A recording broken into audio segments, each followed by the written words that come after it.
Sí, es Diego López el que encara ahí a Emilio, busca el lanzamiento que llegaba diciendo buena acción ahí individual de Diego López, puede buscar el pase, Martín de Corre, no de Martín.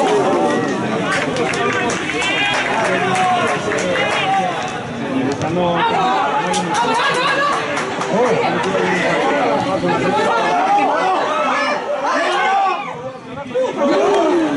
pero cuando lo ha pisado, la verdad es que digo,